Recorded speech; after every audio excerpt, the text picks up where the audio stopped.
Welcome to Conversations with Kay. I'm Kay Ryder, and every week I talk with Vermonters who are leaders in the fields of government, healthcare, education, the arts, and community life. My guest is Tom Ayers from First Night, Burlington. Welcome back. It's great to be here, Kay. It's always good to see you. And how long have you been the executive director of First Night? I joined the staff at First Night Burlington in 2013, so it's about 3.5 years now, and this will be my fourth First Night, if I have that right. Great. Now, First Night Burlington started in 1983, and I believe it now has a very, very important designation, does it not? That's right. Tell the people. This will be our 34th edition, and that makes us the longest running independent First Night celebration in the world. Wow. And when I say independent, that means we're not attached to any government entity or other organization. We're a completely independent organization.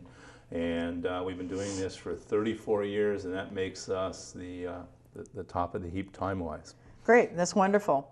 That's really great. I remember when someone from Boston came to talk to us at First Congregational Church about starting First Night and having events in the church. Mm-hmm. And so now Boston is not there anymore, and they're in a different way. It's in a different way. Yeah. It's not anywhere near the kind of event that it was over the years, and part of it happens now on New Year's Day. It's much more focused on the restaurants and sort of retail establishments, especially in the Copley Square area, but nowhere near as many performances and artistic events as one sees here in Burlington.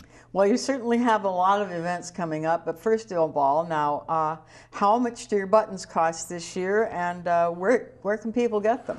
I'm glad you brought that up, because there's some real changes there in terms of the availability of buttons. As many listeners may know, and as you know, Kay, we First Night sold the business condominium that it occupied at 230 College Street in Burlington for the better part of 20 years or more. We sold that space in the spring.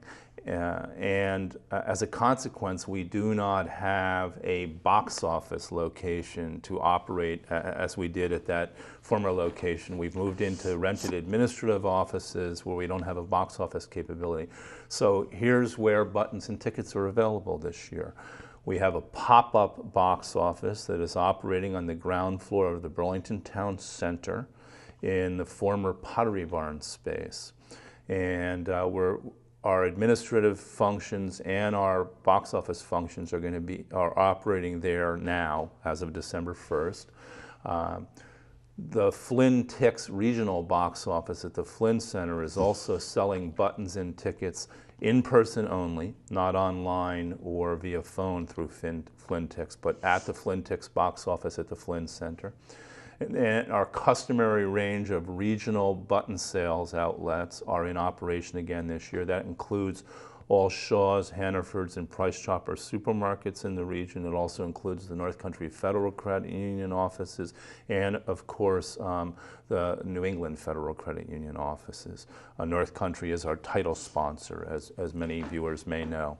But all of that's starting December 1st. Since the middle of November, buttons and tickets have been available online at firstnightburlington.com and also via our telephone orders at 863-6005. Button prices.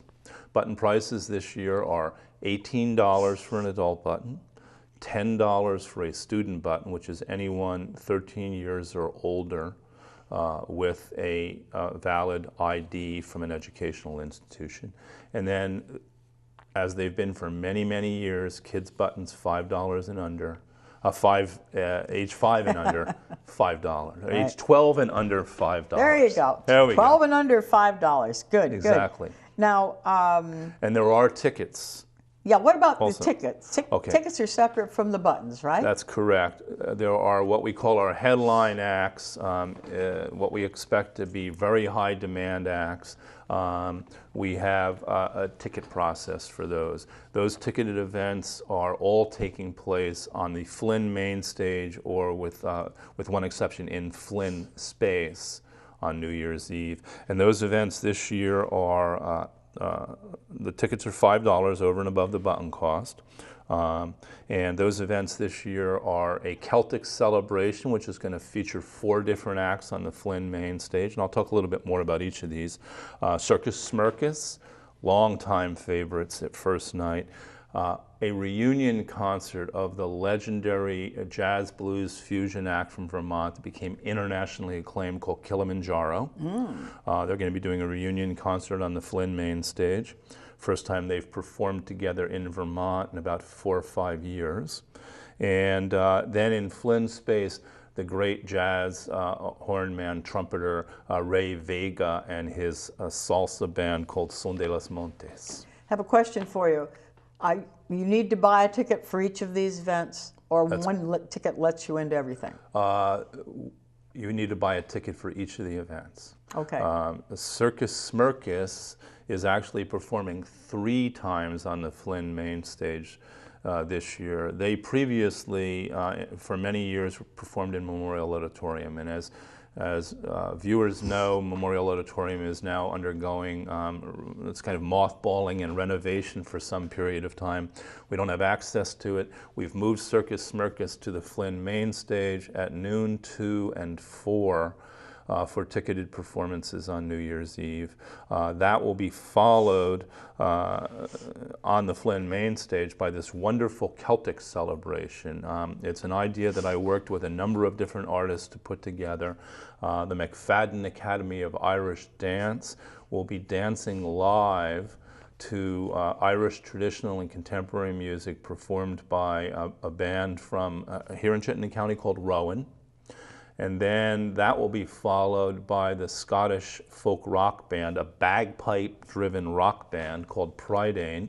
And they'll be performing with the international award-winning Catamount Pipe Band from Manchester, Vermont, in a 2-hour kind of Celtic music and dance extravaganza to ring in the new year. And that's a ticketed event as well. Now, who are your headliners this year, your big acts that are coming? Circus Smirkus, the Celtic celebration that I just spoke of, Kilimanjaro, who will be wrapping up performances, ticketed performances on the Flynn main stage at 10 o'clock, and then Ray Vega and Son de los Montes in Flynn space for 2 45-minute performances at 4 and 5:30, also a ticketed event. Great. Well, you know, it certainly sounds like you have a lot of good things coming up. I have a note here, Medallia. Was that something that's coming? That was last year. Ah. Yeah. Yeah. Okay. That was last year. They were one of the headline acts on the Flynn main stage. Well, I love Celtic music. Yeah. So yeah. I think you have a great thing there now. McFadden has always drawn large audiences and very, very responsive audiences over in Edmund School, where they performed for the last several years. But they've always performed to recorded music, and this is the first time that they will be paired with a live band. And then I would expect that the encore, or kind of the end of the performance, I can't say this for sure because it's up to the artists, but I'm anticipating that McFadden, Rowan, Prydain, and the Catamount Pipe Band will give us one heck of an extravaganza at the end of that performance. I'm sure they'll give you a big blowout at the end, Tom. Yeah, I'm yeah. absolutely sure of that. Pipers like to do that. They like to do that. Yes, they do. Now you have some artists coming back, and you have some new artists, right? Exactly. We have some standbys that have just been must-sees at First Night for years. The Bluegrass Gospel Project will be coming back. They always sell out. the First Congregational Church Sanctuary venue, where they are usually the closing act. This year they're next to the closing act, but they'll be back. Singer-songwriter Myra Flynn is coming back, but with a different kind of configuration this year. She's actually coming back with a band called Flynn, and that band will feature the wonderful longtime Vermont jazz icon saxophonist Dave Grippo. Is part of that band, as is a wonderful keyboardist who is in a number of other bands at First Night, Andrik Severance. So we're bringing back some of John Gailmore will be with us he's been with us 33 out of 34 years. I like John. And so John is coming back. Longtime First Night participant Robert Resnick is coming back with a different band this year called the Ripsaw Valentinos that features, if you will, a musical saw player. Should be kind of an interesting, interesting trio. Robert teaming up with his longtime partner Marty Morrissey and this saw player. So there will be a number of treats. And then on the newcomer front, we've got some exciting things happening. Including some very unusual music, or at least music that is not all that well known, from a quartet called the Beulah Land Gospel Quartet, who sing gospel music in the Appalachian shape note tradition. They'll be performing at the chapel at the First Congregational Church. A wonderful musician of Mauritanian and Senegalese heritage, Dabi Touré, who records on the Shelburne-based or Charlotte-based Kumbansha Records. Dabi lives in Montreal, has been performing quite a bit in Vermont, and he's going to be performing both solo and with a wonderful band playing African traditional and contemporary music, including many of his own compositions. On the classical music front, I know you're a classical music fan. Absolutely. Okay, there are any number of them out there. We have two new ensembles appearing, both quartets. One a string and woodwind quartet, the other a string quartet. Eclectica and Frevo, featuring musicians, long-standing musicians from the Vermont Symphony Orchestra and the Vermont Contemporary Music Ensemble. And both those groups will be exploring the intersections between classical, contemporary classical, pop, and jazz music in their performances. So it could be a pretty eclectic. Eclectica is an appropriate name for one of the two bands. Right. Yeah. And all of the classical music performances will be taking place at the First Baptist Church. Okay, so your different venues, you tend to have different kinds of performances at different places. Yes, we've tried more and more in recent years. For our audience, it minimizes the amount of running around you need to do, and you know how the vagaries of weather can be on New Year's Eve. If you're a classical music fan, you can camp out at the First Baptist Church for the better part of the day. If you like world music and global and international sounds, the Unitarian Universalist Church is where you want to be. Folk and bluegrass and country, the First Congregational Church Sanctuary. All of our jazz performances, with the exception of Kilimanjaro, will be taking place in the intimate confines of Flynn Space downstairs, a beautiful jazz cabaret style setting. So yes, and the same holds true for children's, for the more family-oriented children's performances. All of those are clustered in churches and other venues within about a block of each other and in the afternoon time blocks, so that families don't have to shuffle across town to get to kids' events. Well, that's very, very important, and I think that's one reason that First Night in Burlington is so successful. It is easy to walk from one place to another. And that makes a lot of difference, like you said, particularly if you have young folks with you, and it's and if it's a wee bit slippery. Exactly, and this is something we've surveyed our audience over the last couple of years, and one of the things that clearly emerged from those surveys is try and put the kids' stuff in a concentrated area downtown so that we don't have to be, schlepping toddlers and pushing baby carriages, from Main Street all the way up to Pearl Street and back again. It's hard to go uphill. It's hard to go uphill. Yes, definitely. Yeah. Well, when will the fireworks light up the sky? The fireworks, as always this year, we'll have 2 fireworks displays. We have the family fireworks at 6:45 at the conclusion of our annual Dancing Dragons Parade down Church Street. And then at the strike of midnight, the fireworks are our version of the ball falling in Times Square. At the very strike of midnight, fireworks are launched from the waterfront. I encourage people, there's been some confusion over the years as to where to watch the fireworks from.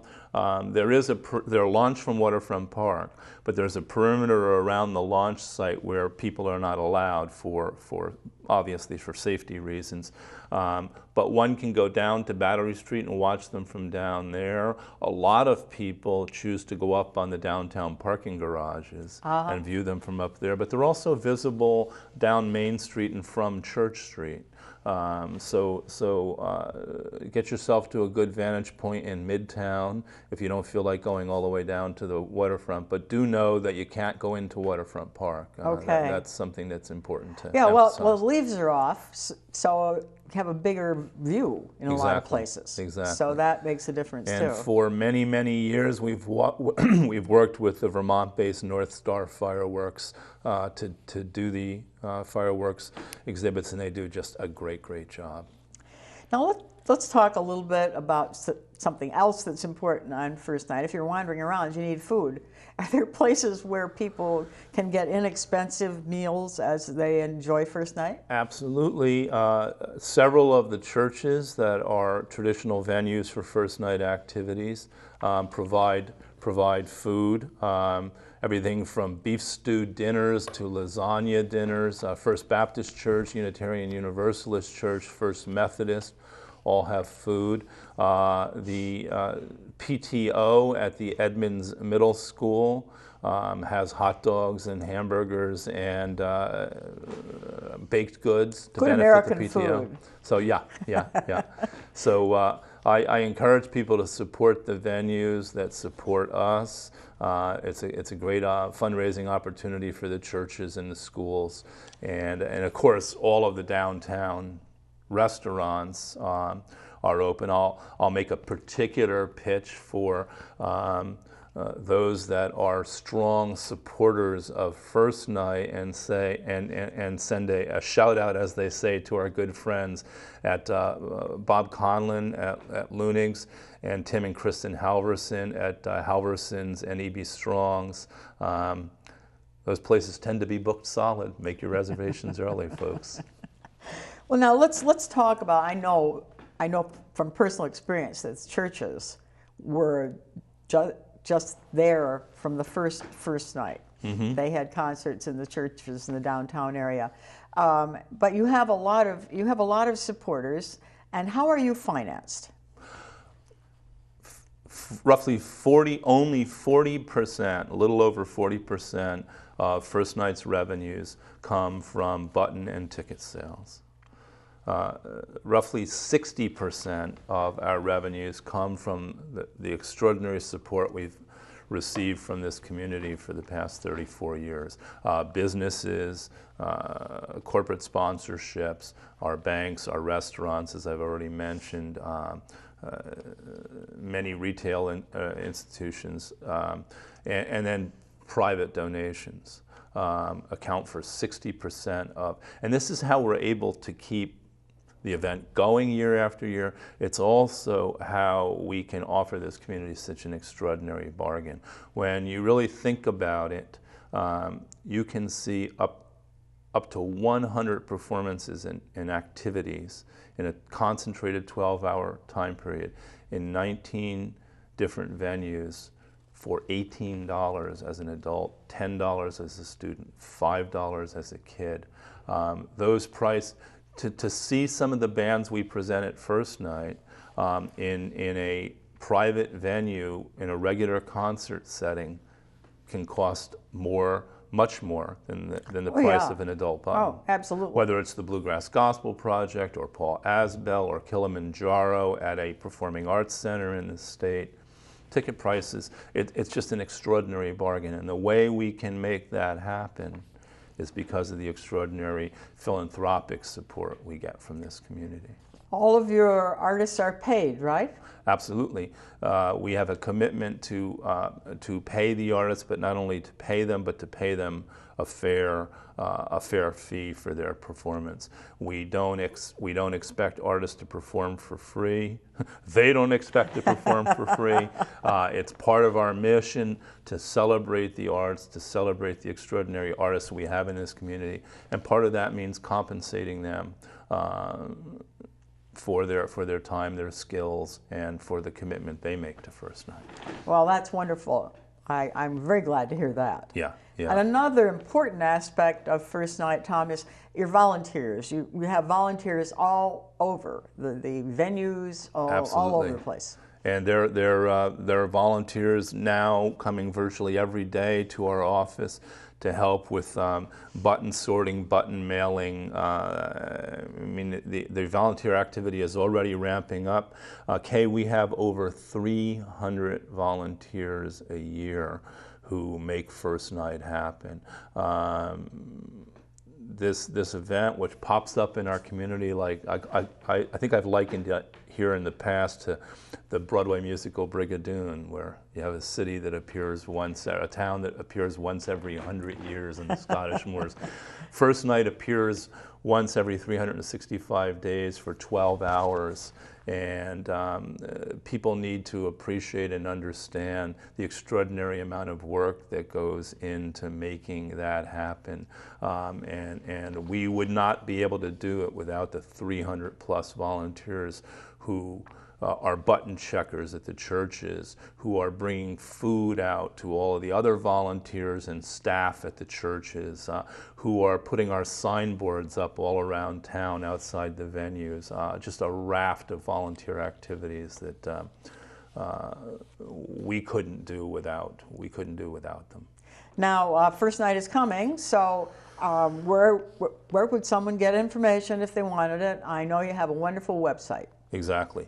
And buttons and tickets are on sale on that website at firstnightburlington.com, in addition to all of the other outlets that I mentioned earlier. Also, people can get more information by calling 802-863-6005. Again, 863-6005. That is our office line, and we can answer any questions people might have there. You can also order tickets through that and buttons through that number as well. Okay, do you know how many people came to First Night last year, Tom? We include in our attendance projections or attendance estimates those people who come for the free events as well, such as the fireworks and the Dancing Dragons parade.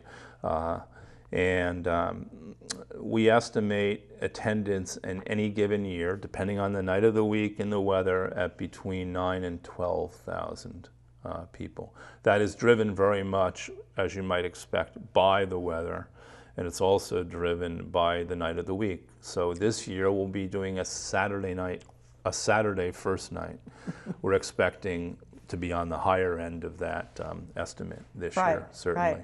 Right. Great way for a family to spend absolutely to spend New Year's Eve, and for young kids too, the teenagers. I think the teenagers love it. And I'm very happy you mentioned that, both those things really. Something that I do want viewers to know is that we've reintroduced the family pack this year. And the family pack is 2 adult buttons and 2 children's buttons. $42. Now, I will say by the time this program airs, it may be past the date when those family packs are available. It sort of depends on when that happens. But what is that date? December You're pinning me down here now. December 18th, I believe. Okay, all right. Yeah, yeah. I don't have that in my head, but we are introducing that this year, and any button buyers will be aware of that through the marketing we're doing. The other thing with regard to teenagers, it has always been a challenge for first night to get adolescents, to get teenagers out to our events, even when we did programming specifically targeting that teen Dances audience. and things like that. You know how teenagers are. They don't Have want to to be cool. They don't want to be with mom and dad. They have to be cool. On New Year's Eve. However, we've seen a real uptick because 3 years ago we introduced a $10 student button, and the first year those sold modestly. Last year they took off like a rocket. And so we're seeing a lot more teen participation, and we're putting programming in there that is attractive to a teen audience too. And so that the challenge for first nights all over the country, and really the challenge for arts organizations other than first nights all over the country, is how do we reach out to the next generation? How do we keep things fresh? How do we keep things engaging? How do we bring new audiences into to first night and to the events we're presenting? And we're rising to that challenge. That's good because for the teenagers and the teeny boppers, it has to be awesome. I mean, that's you have to really pull them in. Yeah, but yeah. I think once someone gets used to a live performance, Exactly. it's just so different. Even if it's a Taylor Swift concert for 20,000 people, it's live. I mean, and she's there, and I think there's something very magical about that. And Tom, we don't have a lot of time left here, but what do you yourself like best about first night? Wow. I think I get the greatest satisfaction out of what I do and what First Night does when I'm actually walking the streets of Burlington that night, or I'm seeing I'm witnessing a really magical performance with our community. And I look at the faces, and I listen to the cheers, and I look at the smiles, and that's when I really have what I call that aha moment. That is, this is why we do what we do. This is what it's all about. All of the fundraising, all of the administrative work, all of the frustrations that sometimes come with running an organization melt away in that moment. So. Well, I hope you have many, many such moments on First Night this year, Tom. Thank you. I hope you have lovely weather, and I hope you have great fun, and I hope that everybody out there is going to go to First Night this year. Get your buttons, get your tickets, and have a wonderful night to end the year. Thank you for joining us, Tom, and thank you for joining us on Conversations with Kay.